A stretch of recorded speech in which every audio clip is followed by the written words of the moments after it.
Hey everybody, welcome to episode number 51 of Above Board with Candor Path. I am one of the hosts, John Kennedy. Hold, John. It's my birthday. You said I have my big boy hat on. I can do the intro today. So, welcome to Above Board with Candor Path. No. Y'all have been doing this stuff without me. No, we're not doing that. Who's that Listen, voice? yeah, it's me, TheRichB.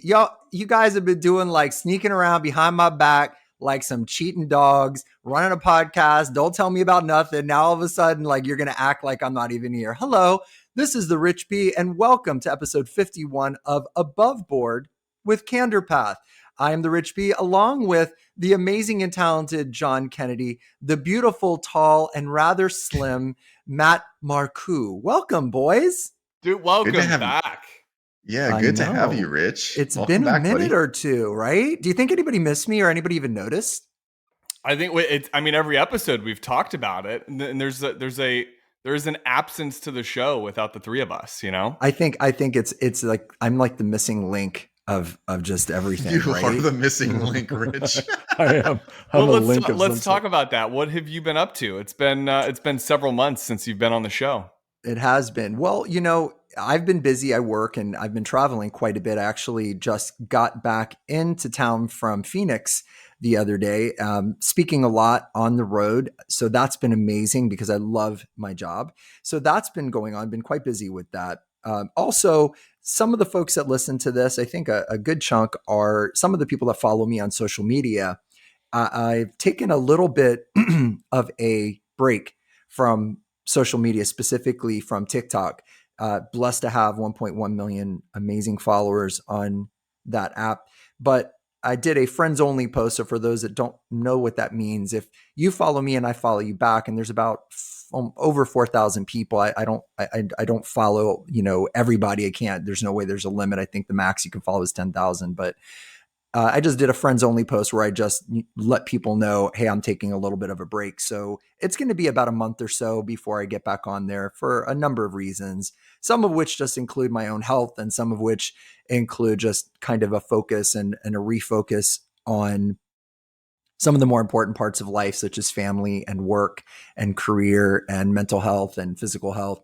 So I've been off of social media for only about just under 2 weeks, but the goal is probably about a month. And I think it's a healthy thing for anything, whether you're talking about working out, whether you're talking about your actual job, if you have that luxury, whatever it is that you're doing, that your body, your mind sometimes needs a break. I know that, I can always tell, like when you guys do short breaks, John, you don't do as many vacations as you probably should, but you take a break here or there. Matt's very good about doing that because you guys both work so hard. And I think for me, it was just, you have seasons in your life where your focus has to shift away from things and you have to kind of look at your life and go, what do I need to put on the shelf for a second? And for me, it was that. There's a number of reasons why, and I can certainly get into that, but just generally speaking, more for just a mental health and a refocus on priority. So those of you all that follow me, and thank you for doing so, I'll be back, but I didn't want to do some like big dramatic things. I actually make fun of people that say they're taking a break from social media and then 4 hours later they're posting again because they really can't. But that's part of what's been going on. So I just didn't want people that didn't see that message. I don't want people to think something was majorly wrong, but just kind of pulling back, taking a little break from that. Well, we got you back here, so we're excited. 100%. We're excited this about is important. that. And I think that, we talk all the time about balance. I mean, that is just woven in most episodes. And something that I have been good at over the years is whenever it's my birthday, I take the day off. I try to at least say, like, it's my birthday. I'm going to enjoy my day. I'm going to go get like a latte at Starbucks or something. Just little like micro things in my day to enjoy it. And there's something weird about people that don't take off for their birthday. Well, that's what I'm getting at. So happy birthday, Matt. And here you are recording a podcast. You got meetings today. I mean, you know what? First of all, I live a really good life. I have a great family. I'm healthy. I have really good people that I'm surrounded by. So I truly, without You're sounding, sexy too, by the way. oh, thank you so much, Well, Rich. and you're officially I healthy, right? You got the clean bill of health. God, yeah. The doctor's like, "What happened the last 2 weeks that that your numbers are so high?" The previous episode, Rich, I don't know if you listened, but yeah, I binged healthy eating and exercising as I do my annual physical each year. So in my mind, as long as on that date I'm healthy, then I'm good for the rest of the year. So For I my 355 days, and It's yeah, kind the of then like last two ten weeks. days. it's like cramming for your SAT test, and you like do really Yes, great, but really you're a my total body. idiot. Yeah. Yeah, He my was body's like, fasting. what is going on? This is not good. And then, of course, today being my birthday, I've eaten all morning and I was supposed to work out, and I'm still here with you guys. But my back to my point is, I really feel like I'm blessed with again great family, great people I'm surrounded by. Every day I feel like it's my birthday, as corny as that sounds. We will celebrate it this weekend, do a little celebration tonight. But you know what? I love what I do. I love my job. I love the people I work with. And so if and I just feel so fortunate. So if I have to do a little bit of work on my birthday, it's not the end of the world, and I'm going to be just fine. And I'll have Well, time listen, to for you, celebrate and your reflect. happy birthday, and you even spoke about something. There's a tremendous difference between our job and our work.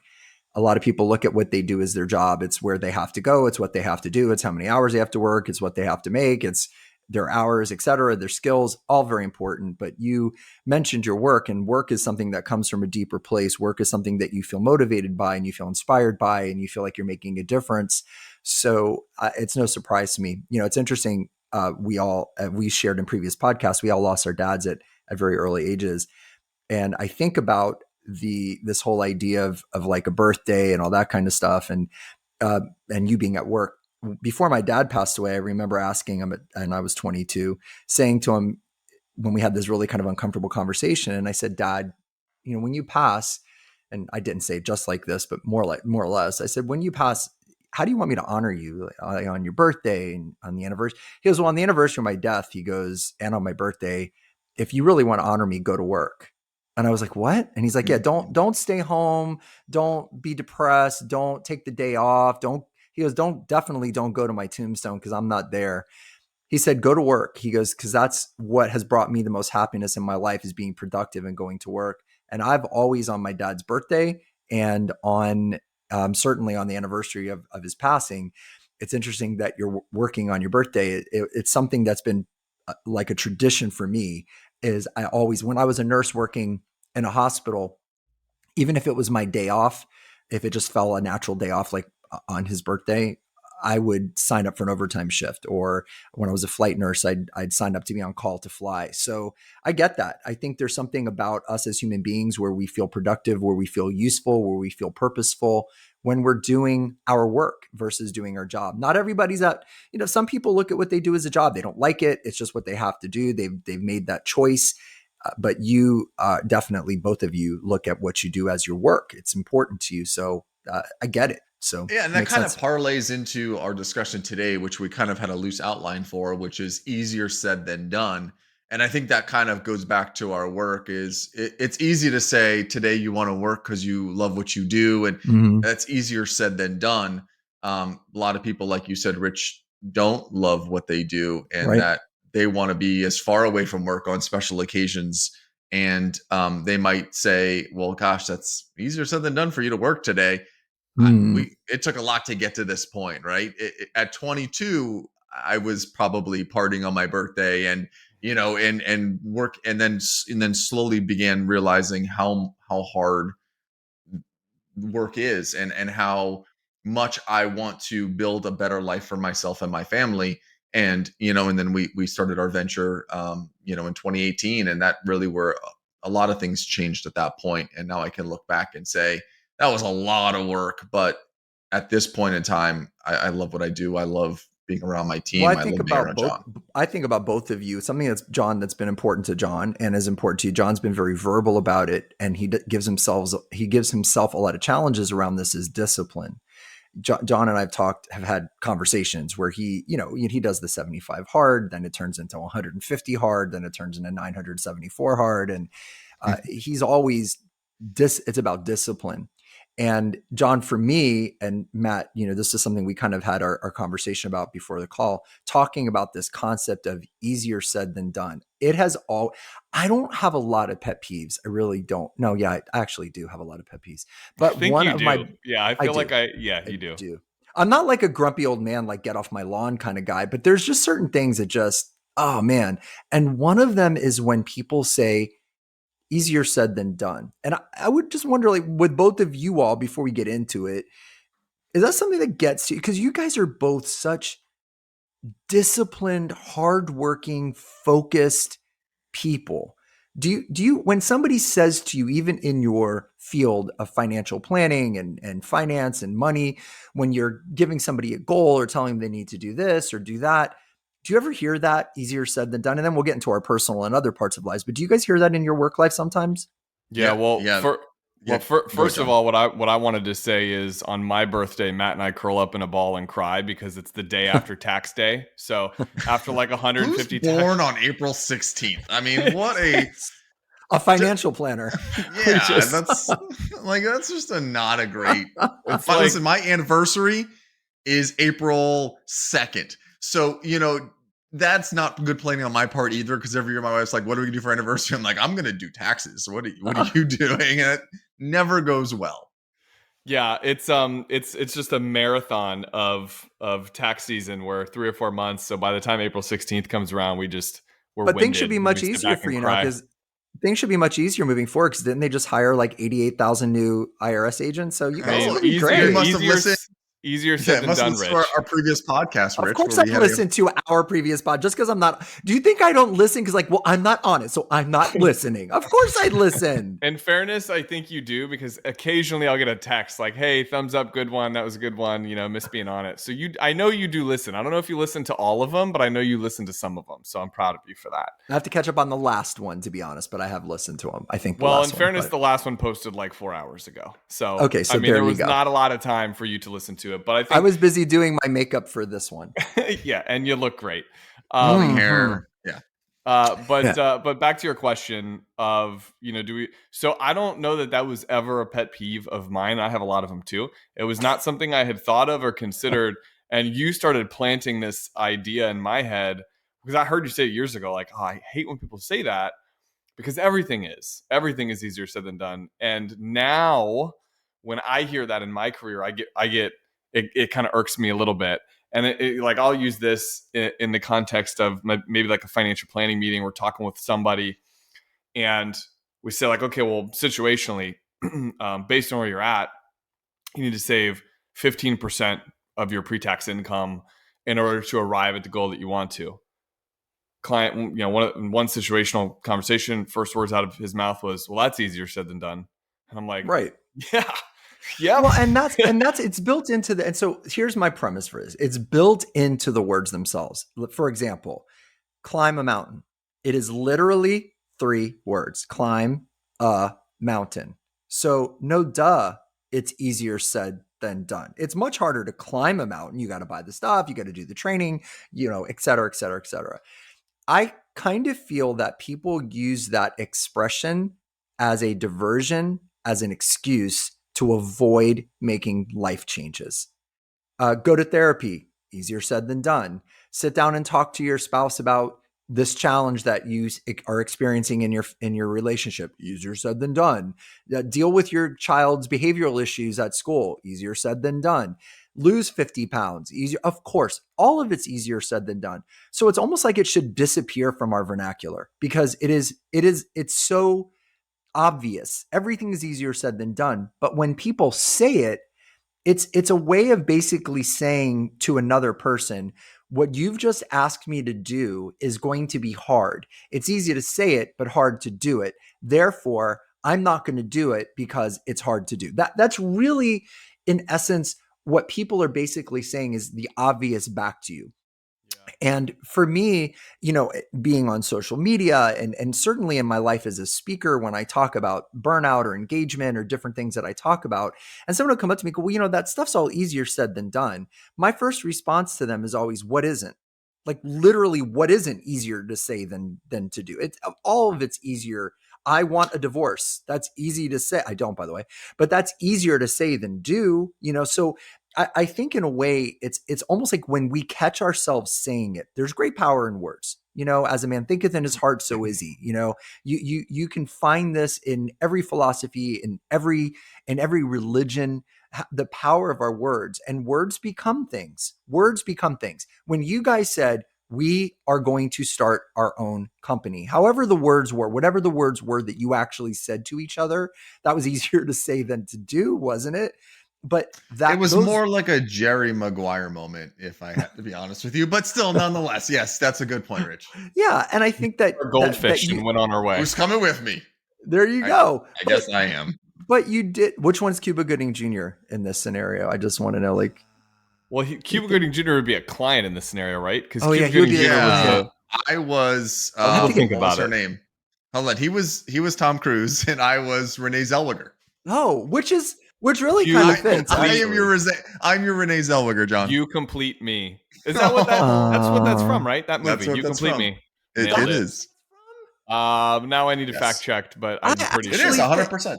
I didn't know 100%. You Complete Me is from that. People say it all the time. I always thought it was from something else. But anyway, that whole concept, it's built in right there. Of course, it was. You guys had the fear, the anxiety, the worry, the stepping out onto the ledge, but you did it. You did it. Easier said So than done, Rich. of Easier course, said than and done. it was 100%. But I think we need to catch ourselves when we say that. I really, really do. I think we need to catch ourselves when we say that and own it.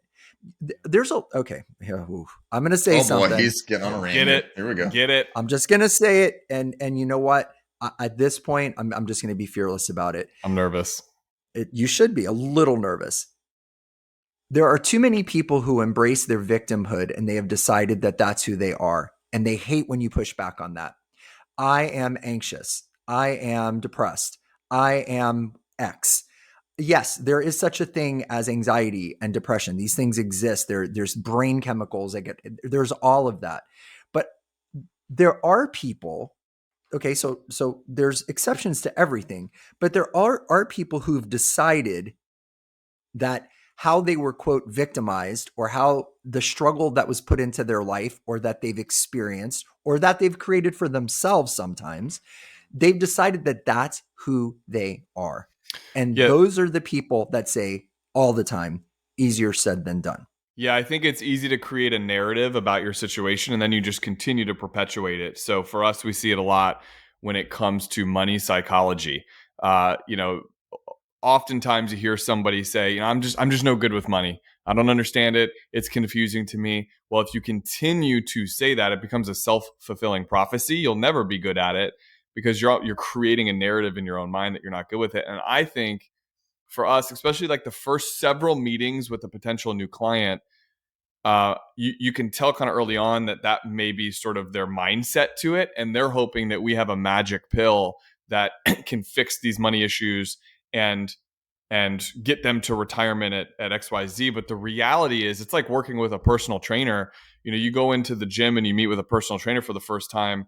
Well, that personal trainer is going to coach you, guide you, consult you, help you get from point A to point B. They're not going to do the work for you. They can't. It's impossible. No. You have to want to do it too. And Matt, 100. I'm curious if you see that too. Like, I think when it comes to sometimes how people view money, it's like, oh, well, I'm hoping this financial person can get me from point A to point B. Well, we can help guide, but Yeah. it's got. I want to You first go got to back want to to my do it. Yeah. I want to first go back to my pet peeve. If you're pumping gas in a full gas station, you park your car and you walk into the convenience store staying in that same pump. That is my world's biggest pet peeve. So I just had to get that off my chest. Rich talked about pet peeves. That's a good one. I'm going to add that it's- to my peeves. If you That's my new pump peeve. gas in a busy gas station and then you need to go get a Slurpee, you move your car to one of the parking spots. You do Agreed. not park your car there because you know what, Wawa? I appreciate that you have good food there, but you need to have people move. Okay, so that's my biggest pet peeve. I will run for state senate on that platform to create a state law. I've had 3 minutes. I've had to get that off my chest for. Okay, so wow. now That's a back good to one. what Rich's pet peeve is Harry, easier said than done. Yes, John, I do agree with everything you said, and a lot of what you just said is what I was kind of thinking in my mind. Is everyone wants the magic pill to fix the problem? Really, anything worth doing is going to take hard work. Saving 15% of your income is hard to do. But you know what? If you put the time in and if you look at the budget and you work with a financial planner who hopefully gives you some tips and some tools and some little cheat codes for how you can make that happen, it's doable if you really want to do it. You want to go start a business? That's not going to be easy. But you know what? Double dip. Work your regular job, start doing your side gig and work at it, and it's gonna pay off in the end. And so, yes, I agree with you 1,000%. A lot of what we deal with is someone wanting a magic bullet or magic bullet, a silver bullet for the problem, or be able to get something easy. Nothing worth doing is for most part Well, going to be and easy. meanwhile, this is me picking up my phone, logging onto my 401k to change from 12% to 15% because I was all excited that I'd do 12%. But now I'm like, oh, my best friends who I listen to, who I have actually said to, I'm not good with money because I've said that. I believe, and again, I want to be clear, I'm not minimizing behavioral health issues. What I'm saying is sometimes we do tell ourselves a story. We do say, I am a worrier. I am an anxious person. I am not good at sports. I am not fit. I have bad eating habits. I like junk food too much. These all might be statements of facts, but at some point, it's a program that we're running, right? So, I mean, you run a program on yourself because that's what you were told, because you were raised in a family of money doesn't grow on trees. And, you know, when we're talking about money, or money is a root of all evil, or you were raised in a family where, for example, for me, you know, I had a really tough upbringing. And I told myself a story my whole life. And you know what the story was up until like my 20s? I'll never get married because marriage is bad. And I never will have children because I will be a horrible father. And that was a narrative. If people that knew me when I was in my 20s would tell you, I said I'm going to be single my whole life and I never want children. And I'm quite the opposite of that right now. I'm super happily married, and marriages work, and it is easier said than done to have a good marriage. And I think I'm a decent father. I think I'm at least slightly above average in some ways. And I told myself a program. I programmed myself like a computer. And I kept on saying that to myself till it became my reality. And it wasn't until I chose to say something different that it changed. I've always said I'm an anxious person. I have anxiety. You don't having. I mean, I don't. At least for me, I realized that these were things that I was telling myself. Therefore, I was living that narrative. And I truly, if I, it, literally on my tombstone, almost, I would carve, pay attention to what you think about, honest to God, and then right under it, and then be even more careful what you say.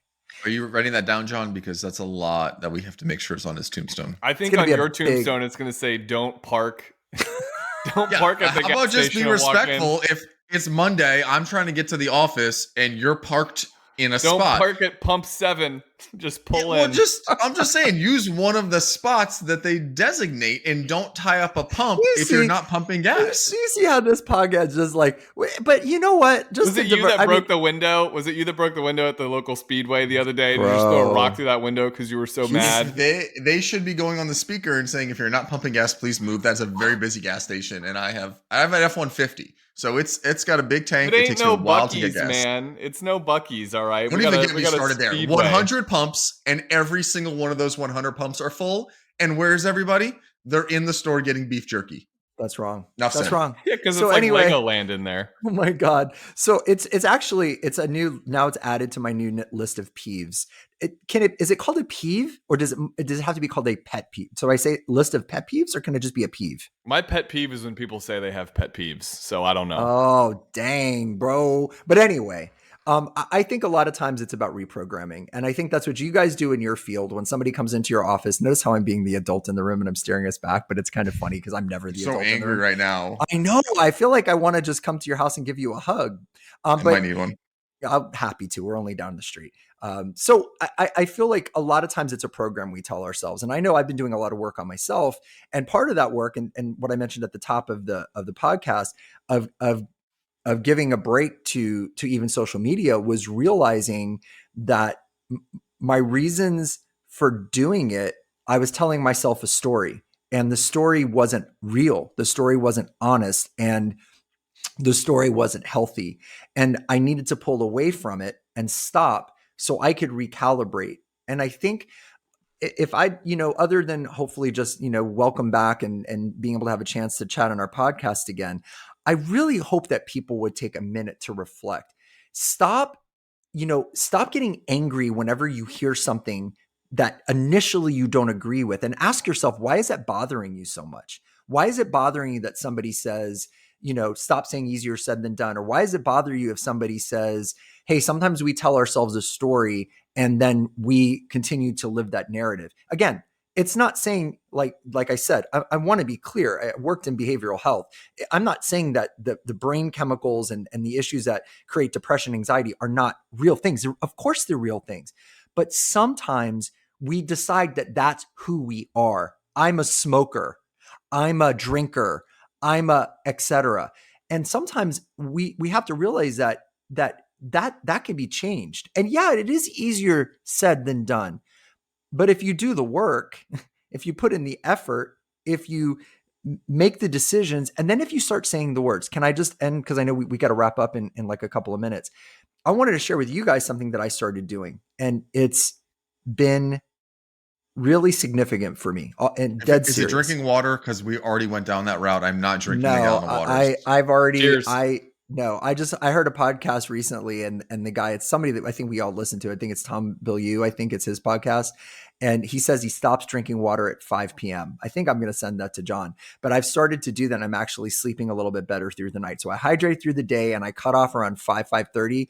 And yeah, I'm a little thirsty at night and I take a little sip here or there, but I'm not getting up twice a night. So anyway, hashtag sometimes easier said than done to drink too much water. But something that I started doing was, before, as I'm going to sleep at night and when I first wake up in the morning, I am telling myself a different story. And I'm saying to myself the things that I struggle with. So I say to myself, and you can roll your eyes and laugh, but I say to myself, I am worthy. I am a good person. I am lovable. I am good looking. I am healthy. I am successful. I am wealthy. I am creative. I am talented. All these things that I was told all my life that I wasn't, and that sometimes I latched onto to believe. You get into there's the alpha, beta, theta states as you go into sleep, and people can look that up. I'm not going to bother you by going into that.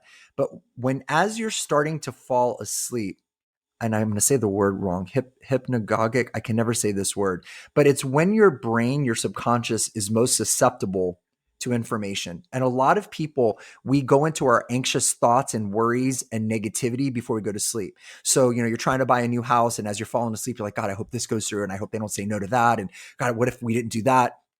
You start putting that in your subconscious, and then you start to recreate that in your reality. I've started doing that. And I have to say, I'm seeing a very subtle shift in my own personal psychology and my own mental health. So I'm to give people a to do, try this as you're laying in bed and as you're starting to go to sleep. The things that you've been struggling with, I no longer, or, you should say I am statements. So I am a healthy person. I am a non-smoker. I am fit. Try that. And just those things, and just say them quietly in your brain kind of over and over again as you go to sleep. And then what ends up happening is your subconscious latches onto that. And that starts to be the story that starts to sink into who you are. And I swear to you guys, and I know it might sound like some new thought, new age craziness, but I've incorporated it into my prayers. I've incorporated it into my meditation.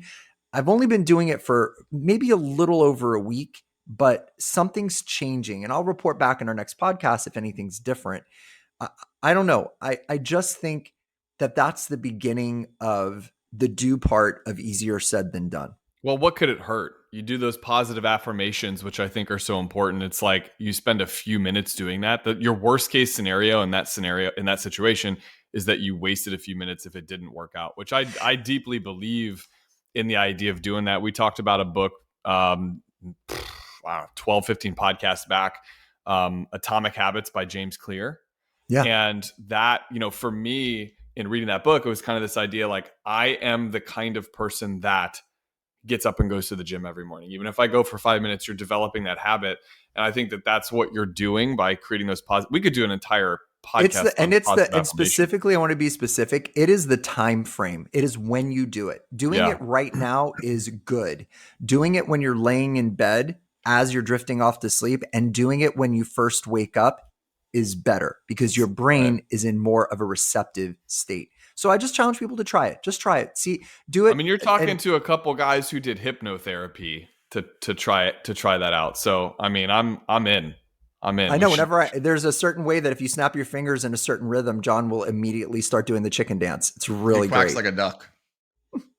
Well, listen, we are right at time because we wanted to make sure to be respectful of your time. But I've got to tell you something. When it comes to time, the time that we get to spend together as friends is so valuable. The time that you spend with your friends and your loved ones is very valuable. Life is short. Make sure that you're enjoying that time. Make sure that you're embracing the people that you love in your life. Try to do something a little bit kind today to make the world a little bit of a better place. And certainly pay attention to what you say to yourself. Sometimes the words that we say to ourselves are things that we would never, ever say to anybody else. And I am grateful to John and Matt for giving me the opportunity to be a part of this podcast with them. I'm grateful for what they do to help people. And for all of you that listen, please make sure that you sign up to subscribe to the podcast, make sure that you make comments, and please feel free to share this. If you could do us a favor, share this podcast maybe with 5 people that you think might benefit from it. We enjoy it. We enjoy doing it. We hope you get something out of it. And on behalf of the wonderful John, the John and the Matt, this is TheRichB. We are grateful for you. Thank you so much for joining us for episode 51 of Above Board with Candor Path. We'll see you again for episode 52.